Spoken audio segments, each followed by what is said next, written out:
Veliki pozdrav svima, dragi ljudi. Ja sam Anita Frajman, vaša doktorica sreće.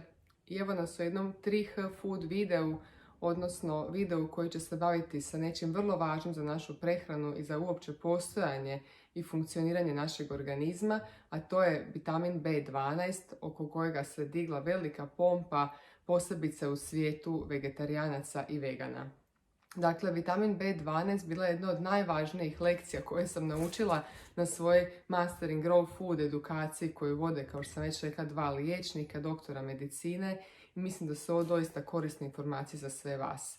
Dio toga ću pročitati, odnosno sjetiti se iz svojih bilješki, nemojte mi zamjeriti, ne želim ništa propustiti, želim vam dati što točnije informacije kako biste mogli raditi na svom zdravlju i na pravilnom funkcioniranju organizma. Dakle, vitamin B12, odnosno još naziva se kobalamin, je jedan od esencijalnih vitamina zato što ga naše tijelo ne može samo proizvesti. Topiv je u vodi, tako da nema prevelikih problema ukoliko ga uzmete u nekim većim količinama. Dugo godina se smatralo da nije dobro biti vegetarijanac ili vegan zato što na taj način ne konzumiramo upravo taj ključan B12 vitamin koji omogućava vrlo važne funkcije u tijelu. Neke od funkcija su vam tvorba stanica, tvorba crvenih krvnih zrnaca, očuvanje zdravih naših živčanih stanica, sinteza serotonina, hormona sreće i drugi. A neki od simptoma B12 vitamina koji se vrlo teško uočavaju su probavni poremećaji, upala jezika, umor, slabost, poremećaj pamćenja, demencija, problemi sa koncentracijom, loša koordinacija, poremećaj spavanja, osjećaj drhtavice u nogama, slabije funkcije mozga, kardiovaskularne bolesti, upale, proizvodnja slobodnih radikala itd. Dakle, povezan je doista sa nastankom brojnih poremećaja u našem organizmu. Pravilno pitanje je kako nastaje B12 vitamin. Dakle, prije se smatralo da B12, kao što sam rekla, proizvode životinje i zbog toga je ljudima savjetovano da ovaj vrlo važan esencijalan vitamin ljudi trebaju unijeti u svoje tijelo konzumiranjem životinja. Međutim, prije, dakle, recimo industrijske revolucije, ljudi su B12 vitamin dobivali tako što su ostajali na povrću i na voću, dakle, tragovi zemlje, posebice na povrću iz zemlje, tragovi u kojima su živjele bakterije koje B12 proizvode, također su ga dobivali iz vode i iz potoka. Dakle, shvaćeno je konačno da B12 ne proizvode same životinje, nego da ga proizvode, životinje koje mi konzumiramo, nego ga proizvode bakterije. Tako je otkriveno preko 300 bakterija koje proizvode B12 u zemlji ili u vodi, a i da ga se može naći u ponekim biljkama, kao što je morsko bilje, kvasac, fermentirana hrana i tako dalje, dakle one ga ne mogu sintetizirati, može se samo naći na površini biljaka i to nije, dakle, dovoljno pouzdan izvor B12 vitamina. Također ga se doista može naći u mesu, ribama, ribi, škampima i tako dalje, u nekim određenim ostalim morskim plodovima, ali to također nije pouzdan izvor B12 vitamina. Ono što je fascinantno je da te bakterije, dakle, proizvode B12 vitamin i, dakle, životinje koje mi jedemo nisu proizvođači B12 vitamina, već su oni isključivo posrednici, dakle, i oni ga ne proizvedu, nego doslovce uzimaju putem, kao što sam rekla, bakterija u tlu koje ga proizvode. Danas je naravno veliki problem zato što je tlo oštećeno, odnosno mi smo ga oštetili, odnosno oneštetili sa različitim kemikalijama, sa različitim pesticidima, sa antibioticima, sa klorom u vodi, sa svime onime čime uništavamo generalno naš okoliš. Tako da smo u biti postigli to da ubijemo one bakterije koje su dobre i koje proizvode B12 vitamin. Studije danas vrlo jasno pokazuju kako manjak B vitamina nemaju samo oni ljudi koji ne jedu životinjske proizvode, već da manjak B12 vitamina jednako pogađa ljude koji su svedi kao i one koji su vegetarijanci. Tako da je time još jedan veliki mit zapravo razbijen. On se u tijelu može apsorbirati u crijevima i ispod jezika, a velik dio njega zapravo tijelo, oko 75%, čak skladišti u jetri. I zato mogu proći doslovce godine prije nego se zapravo neki manjak B12 vitamina klinički manifestira u našem tijelu.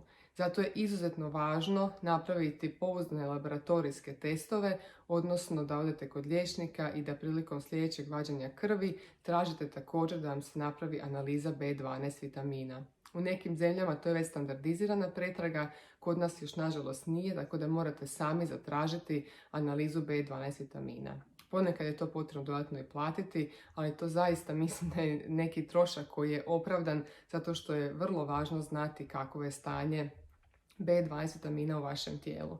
Dakle, ne postoji pouzdan način da ga uzmete iz okruženja, ni kroz tlo, dakle ni kroz povrće koje se nalazi u njemu, pa kroz to malo zemlje i bakterija koje ostanu, niti kroz ostale namirnice. Zato u ovom slučaju B12 vitamina svi stručnjaci koji se s time bave preporučuju da uzimate suplemente. Kod tih suplemenata također je važno znati sljedeće stvari. Postoje zapravo nekoliko popularnih formi u suplementima. Prva je metilkobalamin, što je zapravo najbolji jer je to ljudski bioaktivni oblik. Drugi je cijanokobalamin koji se najčešće koristi u tabletama i u raznim suplementima koje možete naći u ljekarnama zato što je on zapravo najstabilniji i dobiva se sintetskim putem. Zatim adenozilkobalamin i hidroksokobalamin koji se nalazi u mesu, jetri, morskim plodovima i sl. Može se nalaziti taj kobalamin znači u injekcijama, u tabletama, u kapsulama, u gelovima kao pastila ili se može naći u formi spreja koji se šprica ispod jezika. S obzirom da se on apsorbira ispod jezika, moj savjet vam je svakako da si uzmete neki tekuću verziju suplementa B12 koja će se dakle svaki dan samo štrcnete si jedan štrcaj ispod jezika i time ste riješili cijeli problem sa B12 vitaminom. Pri tome trebate paziti da to bude 100% metilkobalamin. Dakle, pogledajte si na etiketi da piše 100% metilkobalamin, je to najbolji oblik koji možete uzeti za svoje tijelo. Rješenje ćete teško postići sa uzimanjem nekih multivitamina B skupine, zato što oni vrlo često ne sadrže dovoljne količine B12 vitamina, pogotovo ako je u ovom cijanokobalamin obliku koji nam se teže apsorbira. Jer je dobiven zapravo umjetnim, to je sintetskim putem. Što se tiče dnevnih preporučenih količina za B12 za bebe je to od 0,4 do 0,5 mikrograma, djecu od 0,9 do 2,4 mikrograma, a odrasli 2,4 do 2,8 mikrograma. Najčešće zapravo će svi vaši suplementi imati radikalno veće količine B12 vitamina zbog toga što tijelo apsorbira samo mali dio toga. Tako da moja preporuka je dakle B12 u spreju, neću vam sad reći marku koju ja koristim jer nemam svrhu nikoga tu reklamirati, ali danas nije teško, već nekoliko firmi zapravo se bavi i dakle nudi na tržištu B12 vitamin 100% metilkobalamin. Najčešće će vam biti dovoljno jedno raspršivanje, odnosno oko 100 mikrograma vitamina B12, jer vaše tijelo će apsorbirati manji dio toga i tamo ćete doći do dovoljne količine B12 vitamina koje konzumirate svaki dan.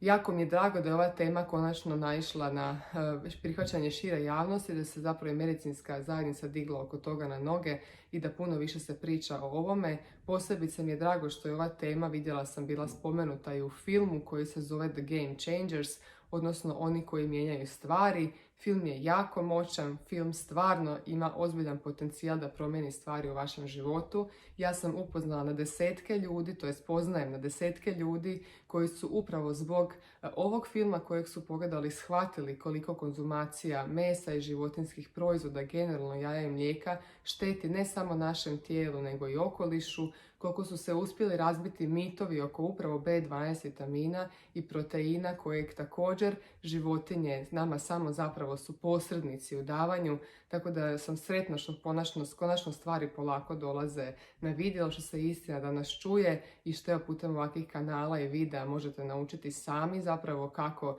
živjeti bolje, kako živjeti zdravije i kako se brinuti o svom zdravlju. Dakle, za kraj ne zaboravite, obavezna je uporaba B12 suplementa. Moj savjet je ne tablete, ne nikakve injekcije, osim ako nemate naravno liječničku preporuku, baš kroničan manjak tog vitamina, nego 100% metilkobalamin u spreju koji ide svaki dan jedan štrcaj ispod jezika.